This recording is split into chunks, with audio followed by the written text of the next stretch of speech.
Hay una última cosa que quiero comentar. Se ha comentado incluso a nivel de la conferencia episcopal, me ha parecido muy interesante. Vamos a ver, la Fundación ANAR es una fundación que es ayuda a niños y adolescentes en riesgo. Ha hecho un informe de los datos que han recogido en una encuesta del servicio de atención que ellos tienen, un teléfono de atención al menor, de abusos a menores, ¿no? Entonces, me parece que es algo interesantísimo los resultados que han salido, de hecho, se han comentado, ya digo, por la conferencia episcopal. Entonces, se ha difundido esta imagen que, de hecho, muy posiblemente algún día tenemos que dedicar. Es un tema muy polémico, este sí que, de los que esto de la monetización, ahí seguro que no lo van a desmonetizar cuando lo tratemos, pero se ha difundido este cuadrito que, bueno, pues está bien, ¿no? Porque habla dice el perfil del agresor, ¿no? De un menor. Y entonces dice que, claro, como ya sabemos, y es lo normal, la mayor parte de los casos de agresión son del círculo familiar, compañeros y amigos y tal. Y, digamos, entrarían el tema de los adultos del entorno de confianza, donde se incluye al sacerdote, que como vemos está, pues eso, está sacado casi como si fuera algo anecdótico, porque es de lo menos que hay, ¿no? Incluso de otros es un 7%, sacerdote es como el mínimo, casi es como decir, bueno, tenía que salir el sacerdote, ¿no? Por eso hay que ponerlo, ¿no? Pero es el último de la lista, un 0,2%, que esto se ha dicho, pues mira, efectivamente, cómo, y esto nos tenemos que enfrentar a diario, ¿no? Con este tema, el tema de la generalización de hablar de la pederastia de los sacerdotes es un poco abusivo teniendo en cuenta esto, ¿no? Porque claro, aquí no aparecen apenas, aparece alguna profesión, como por ejemplo profesor, un 3,7% de los agresores, o sea, los casos de agresión en los que el agresor ha sido un profesor es un 3,7%. Evidentemente hay muchos más profesores que sacerdotes, se puede explicar ahí esa diferencia, pero me da la impresión de que se sale un poco de la norma. No hablemos, por ejemplo, del padre. Ya saben que los que me siguen en Twitter saben cómo suelo responder al tema cuando alguien me acusa de pederasta. Digo, pues mira, probablemente es más fácil que lo sea tu padre que lo sea yo. Y aquí está la probabilidad, claro. En fin. Aquí no aparecen otros perfiles. Por ejemplo, a lo mejor podríamos preguntarnos cuántos de ellos son políticos, porque ha habido unos cuantos condenados últimamente, ¿no? Esto, sin embargo, a mí no me parece lo más interesante. A mí me parece más interesante, porque este es el resumen de prensa, si uno descarga el estudio completo. El estudio completo es interesantísimo. Pero Padre Francisco, sí. simplemente un apunte brevísimo. Y de ese porcentaje tan bajo de sacerdotes, lo que sería realmente interesante. Espera un segundo, que voy a eso. Yo sé por dónde vas. Voy a eso. Creo que voy a eso. Fíjate, primera distinción que se hace. Distribución cuando la víctima es varón y cuando la víctima es mujer. Es decir, ¿qué casos de abuso son de un adulto a un varón o de un adulto a una mujer? De un adulto a un niño o de un adulto a una niña. Cuando nos fijamos en el tema de la distribución, cuando la víctima es mujer, que son los... Pero vamos, en una frecuencia me parece que es de un 80%, que está en otro gráfico que ahora no voy a buscar. Es decir, la mayoría de las víctimas son niñas. Estamos hablando de un 80%. Bueno, pues en este, que debería ser el caso más representativo, porque es cuando la víctima es mujer, es decir, de niñas, no aparece el sacerdote. O sea, debe ser, si hay algún caso, que yo no digo que no lo haya, lo habrá, pero es tan insignificante que no aparece. O sea, aparecen, por ejemplo, casos en que las niñas son abusadas por su abuela. Imagínate. Bueno, ahora vamos a ver qué pasa cuando la víctima es varón. Pues efectivamente, cuando la víctima es varón, sí que aparece el sacerdote. Muy bajo también. Pero está aquí. En un 0,8%. Cuando se toma en general es un 0,2%. Por esta diferencia que estoy diciendo de víctimas entre varón y mujer. Con lo cual ya tenemos.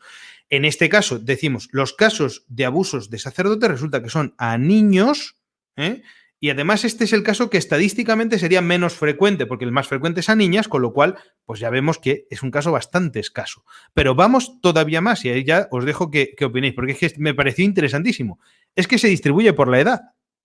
Y entonces resulta que si, teniendo en cuenta que no aparece en los casos de abuso a niñas el sacerdote reflejado, que no digo que no haya, sino que es tan bajo el porcentaje que es despreciable estadísticamente, tenemos que cuando la edad es menor o igual de 12 años, tampoco aparece.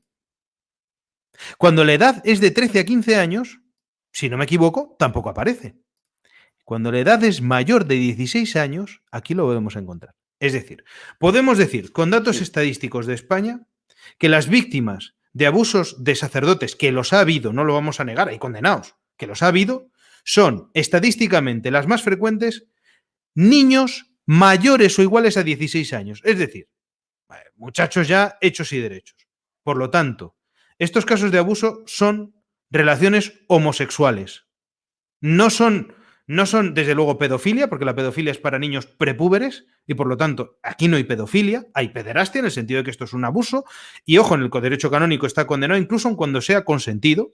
Incluso cuando sea consentido, con menores de 18 años, está condenado como pederastia. Por supuesto, siempre va a ser un pecado para un sacerdote, vaya, aunque sea un mayor de edad, pero en este caso, como pederastia se considera en el Código de Derecho Canónico, esto lo sabe mejor el padre Gabriel, y bueno, se lo actualizó Juan Pablo II, con menores de 18 años. Pero estamos diciendo, hay evidencia estadística de que los casos, al menos en España, de abusos sexuales de sacerdotes a menores de edad son a niños varones de 16 años para arriba. Es decir, casos de auténticas relaciones homosexuales. Luego el problema, a ver si va a ser que no es que los sacerdotes sean pederastas, sino que algunos sacerdotes homosexuales son pederastas. Bueno, ahora ya, perdón, quizá me equivoco cuando esto era lo que ibas a señalar, Gabriel. Exacto. El problema no es esa es la clave. El problema, exacto, ahí está, padre Góngora. La causa de la pederastia no es el celibato, como vende toda la izquierda intra y extra eclesial, no lo olvidemos nunca, tenemos a enemigo dentro, como bien decía Benedicto XVI, que el pecado de los que formamos la Iglesia ahí está, pero bueno, una cosa es el pecado de los que formamos la Iglesia por nuestras debilidades morales y yo el primero como gran pecador, pero otra cosa es cuando el nous, como se dice en griego, cuando el entendimiento, cuando la inteligencia está podrida, es decir, cuando hay una defensa de auténticas herejías. Pero, insisto, el problema y la causa de la pederastia en el clero no es en modo alguno la ley del celibato, no lo es en modo alguno, sino la homosexualidad que se disparó y se incrementó, se cuadruplicó en el clero después del Concilio Vaticano II. Después del Concilio Vaticano II hay un gran porcentaje de sacerdotes que colgaron la sotana y se marcharon, dejaron el sacerdocio. Esa población de sacerdotes que abandonó su vocación se fueron con mujeres. La mayoría se casó, la mayoría por la Iglesia, tarde o temprano cuando le dieron la secularización, la dispensa de sus compromisos y de sus derechos y obligaciones como sacerdotes, según el Código de Derecho Canónico. Muy pocos no se casaron, muy pocos se casaron por lo civil.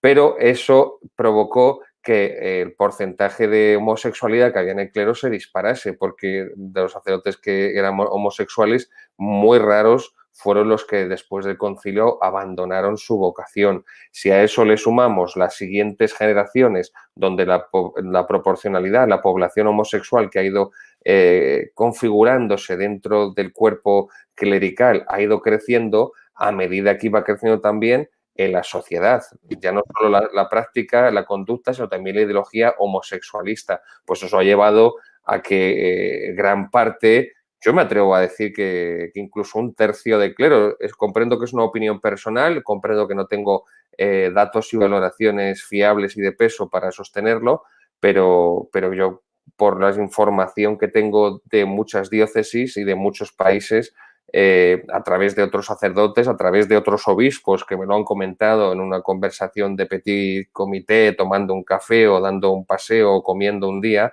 hay un gran porcentaje de homosexualidad en el clero católico. Incluso el mismo Papa Francisco, recordad, el mismo Papa Francisco de la Primavera de la Iglesia reconoció que había un lobby gay en el Vaticano.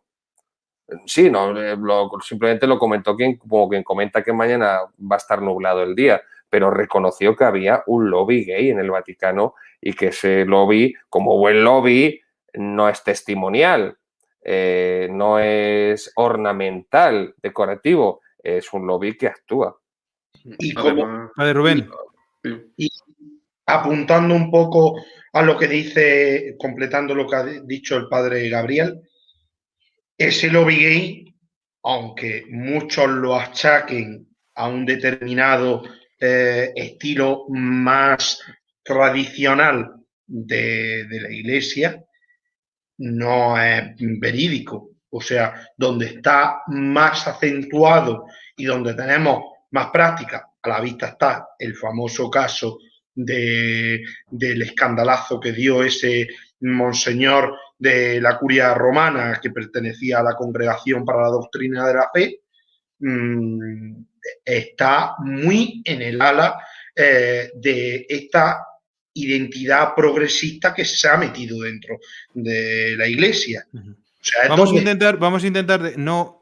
Es que este tema a mí me gustaría dedicarle un programa entero. Esto sería para hacer un programa entero. Yo solamente quería hacer mención de. Es que me llama mucho la atención porque ha sido noticia esta semana el dato estadístico. Entonces lo dejo ahí y otro día lo retomamos. No, pero incluso a ver si podemos contar con algún especialista. Sí, Juan Manuel. Hay que recordar que el documento que escribió Benedicto XVI en pasado abril del 19, si no recuerdo mal. Si pones en Google Benedicto XVI abuso 2019, sale el documento. Ese documento ofrece las claves para comprender la situación del abuso. Lo vamos a comentar el día que hagamos ese programa. Un día tendremos que hacerlo y desarrollarlo bien, las claves de ese documento, porque ha sido totalmente orillado, ha pasado desapercibido e incluso un ateo confeso como Jiménez Los Santos le recrimina cada 2 por 3 a la conferencia episcopal que no se haya, digamos, extendido ese documento en el cual Benedicto XVI señala claramente a mayo del 68 y toda esa ventolera de la que muy bien ha hablado el padre Gabriel y el padre Rubén, que entró a partir del posconcilio, ¿no? Y ellos sabemos que Jiménez Los Santos la arpea de ateo, porque en realidad es devoto de la Virgen del Tremedal y entonces no puede ser ateo. Vamos a cerrar.